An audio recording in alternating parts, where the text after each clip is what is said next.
what are you seeing? What's happening for kids and teens, and as far as anxiety that since the pandemic?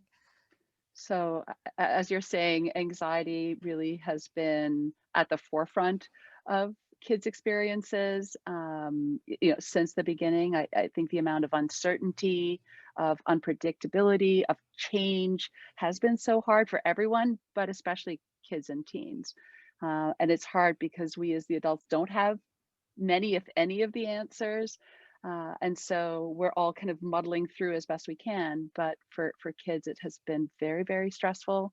And we've seen, I think the anxiety and the experiences have shifted over time. So I think initially there was so much fear about the virus itself and what that meant and what was going to happen. And then we've seen over time additional worries about family members who have had to go back to work, who are on the front lines, and their health, worries about finances and parental unemployment, worries about school, worries about friends. So it just sort of keeps adding up. And I think what we're also starting to see, unfortunately, a lot of is a lot of depression, Mhm. a lot of withdrawal.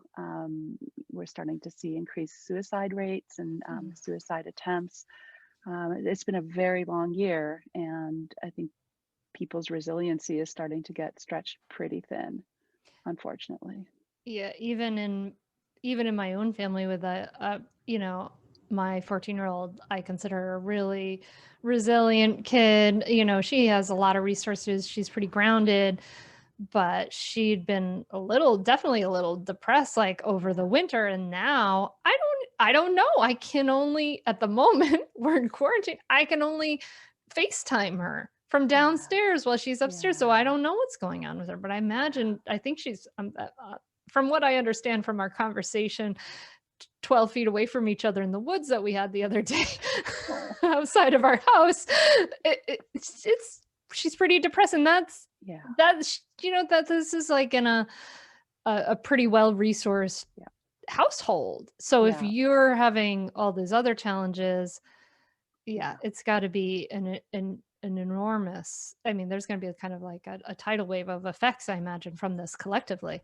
It I absolutely, and I think we're gonna see the effects even when things get back to quote unquote "normal." I think those Mhm, effects will also persist, right? So mhm, these aren't light switches of emotion that you turn off and on. So I think it's gonna take a while for kids and teens and young adults to rebound. mhm. Uh, and even the return to school or return to a more typical function, I think is also very anxiety provoking. It's Yeah. another big change, and even though it's positive, we're hearing a lot of kids express a lot of anxiety and stress around what that's going to look like, what that's going to mean, how they're going to adjust to this new schedule yet again. So I think the stress is not quite over yet. Catch new episodes of the Mindful Mama podcast and other free resources, including the Mindful Mom Guide at mindfulmamamentor.com. You can listen to every back catalog episode, including interviews with Dr. Dan Siegel, Janla Van Zant, Sharon Salzberg, and get meditations, join our private Facebook group, and more. Go to mindfulmamamentor.com now. I'll see you there.